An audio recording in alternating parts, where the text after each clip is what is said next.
People don't want to give you $5,000 unless they trust you, they believe in you, and they see that you mean you're going to give me my five back plus some, returns on it, right? Yeah, exactly. And I think that's, it's been said we're in the information age, which there's information everywhere. But I would say the higher value is kind of what you said, is not just giving information.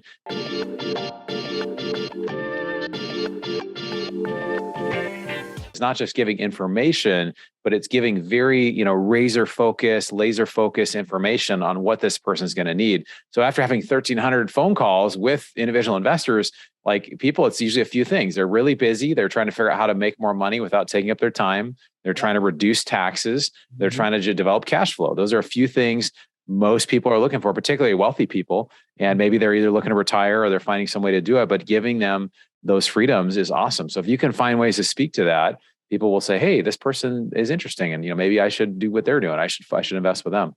So true, so true. And, you mentioned about very rich people and all, but the thing is they're busy in their profession and they're best at it, right? Some people I met, they say, Vinney, oh, you mean I can take my retirement from my, Vanguard or whatever, right? Self-direct. A lot of people don't know that they can take the money out of there and put it into self-direct vehicle with a custodian and then invest into anything, Yeah, absolutely. Yeah, it's amazing how knowledge is power. A lot of times it's the deals we don't hear about, or it's the things that we didn't know we could do. I think there's trillions of dollars just tied up in, retirement accounts, which, Wall Street, it's so funny. I used to be an investment advisor for a few years. And one thing that I noticed is that these Wall Street products and the Wall Street services, it's all about fees and keeping you, buy and hold. And they've taught us that these are traditional safe investments, but they can go down by 50% in 12 months. Well, multifamily, it's a whole different thing, like rents and inflation. And it's just, it's crazy. We talk to people that have been doing it for years, like yourself. It's a much, much more stable asset class. So that's also, I think, another thing I've learned in talking with people, if you're looking to get started, is just coming from a place of strength, not like, hey, would you please, invest in my deal or whatever. It's just coming from, hey, we've got great deals. You have an issue with, your money. I can help you. People have a money problem. It's not that they don't have money, it's that they have money and they don't know what to do with it, where they can take the risk out, they can have the tax advantages, and they can really grow their wealth even faster than many other types of investments. So true. So true. So Bronson, when you are talking to the investors, you're talking on the phone. I always like to talk on the Zoom. Yeah. Because then I can feel, touch, see, and they can see me, and then I can show my PowerPoint presentation. And I even record, by the way, just to give an idea, I record every single one. I used to do quite a bit when I really built 580 investors we have or something. Wow. But I would give that recording back to them. Because, see, we cover so much stuff in 20, 25 minutes. Yeah. If we could just give it back to them so that they could go back and listen and watch the PowerPoint again, that's how I really got a lot of people as my investors, because they asked me questions after my meeting.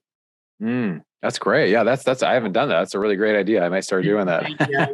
I mean, Skype, I remember, go to meetings. I remember, we have used all these different things. Now Zoom is the best, of course. I love him, and many times also, I always ask them, would you like to meet me on video, FaceTime, rather than just on the phone? Because it's so, you don't know what they are thinking, what situation they are in, but you are able to meet them and just bring that energy, over communication with the idea, and then they can ask questions and all. Yeah, absolutely. Yeah, that's great. Well, it sounds like you've had plenty of calls yourself, and you've done all this too.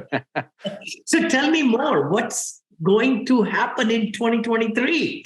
Yeah, that's the golden question, right? Is no one knows, where we're headed and what's happening. But I think, it's, if you were only paying attention to real estate in 2008, 2006, those times, you could have really lost everything. I know friends that kind of lost everything because they weren't paying attention to the financial picture or the macroeconomics. So right now, the Federal Reserve is driving so much of what's happening, right? So they're raising rates. It's causing, the single family payment going from a 3% interest mortgage rate to a 7%. That's a 41% increase in just the total payment when you include tax, escrow, insurance, all that stuff. So it's changed a lot. So I've noticed a lot of investors are a little more cautious.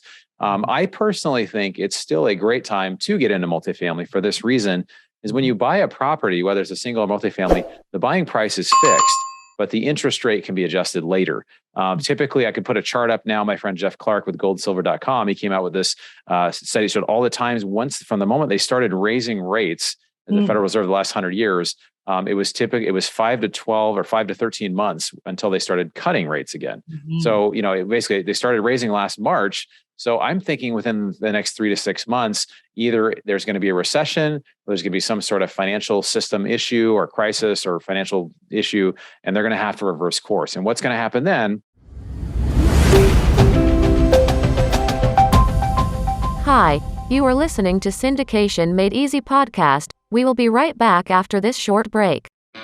Hi, thank you so much. This is Vinney Chopra, and thank you for subscribing to my podcast and YouTube channel and Facebook pages and all the great things, and LinkedIn. Connect with me.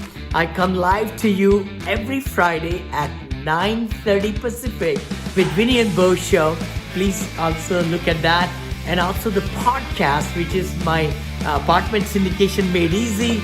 The book I wrote a couple of years back became international top seller on Amazon International now. And then we like to bring great guests for you every week or twice a week sometime to give you a lot of great knowledge. So please subscribe. You give us 5-star reviews on the iTunes. The better the guests we can bring, and our ranking will go higher also. Thanks again for following us and really getting the most out of it. Please comment, like, share, because we would love to bring better and better material for you. And what's going to happen then? Things come down a bit, then all of a sudden, all this money that's just sitting on the sidelines is going to chase into multifamily. And we said, hey, I wish I had bought more stuff, right? Because there's so much demand for multifamily. We're just seeing the pricing kind of, stagger a little bit, and we're seeing, affordability and some of the stuff, even with buying multifamily deals. So that's a very long answer, but I think it's a great time. And I think there's a lot of opportunity. 1000% right, bro. I mean, I always say that, you got to play the ball. To hit the ball, you got to be in the field. You cannot be outside. Yeah. That's so true with real estate. You got to be talking to the brokers. You got to be, letting them know, hey, we got dry powder, the money ready, to jump in. Because some of the sellers' expectations are going to go down. They will, because, they are in a bind or whatever, or they want to get out and so forth. But you're just saying it's a V, inverted V, we call it, right? I mean, with the jobless rates already in the last week, look at what happened. So many jobs where layoffs are coming in the IT industry and all that. That's going to really dampen some of this inflation that is, skyrocketed at 9.2% or so. We'll see month after month and after month, this is going to start going down. So I agree with you, but you got to really be in the game to win the game.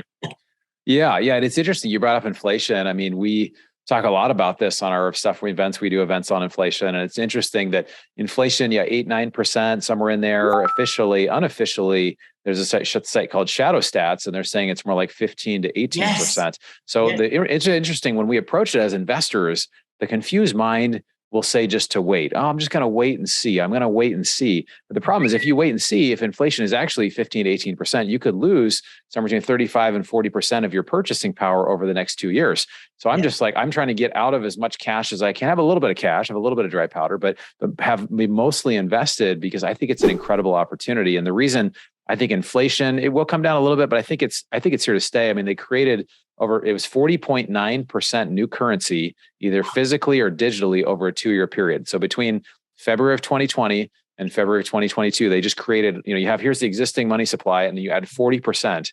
And so it's no wonder that everything is going up. And then even some of the politics, like with the Inflation Reduction Act, right? All that was a big spending bill. So it actually makes inflation worse. So I have an idea. Sometimes they name things the opposite of what it really is, right? So they say if it's inflation reduction, it actually is going to increase inflation. So it's interesting.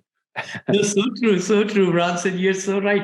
The key thing is, and with this midterm also, politics, the elections and all that stuff, and looks like we'll have a balance in the Senate and the House, which is, always helps, But the big thing is, you're right, real estate, the laws in this country, in USA, probably abroad also, are really made for real estate investments, and the leverage and everything that's not going to go away. Even if you get a little bit expensive money, from the bank, still the good deals will, bring cash flows, and cash flow is the king, Yeah. It is going to happen. And I used to buy at 7, 8, 9% myself. My first property I bought was 6% seller financing. Next year, 6, 7, 8, 9. That was my note. And I said yes to it in 2008, brother. I did. Because nobody will give me loan. Nobody will give me loan. Yeah, but you did it and it worked. And look how it's worked out for you. So 40% down too. 40% down. Wow. 40%. Well, we're kind of getting back to there in some deals right now. It's been 30, 40% down instead of 20%. But I mean, you're right though.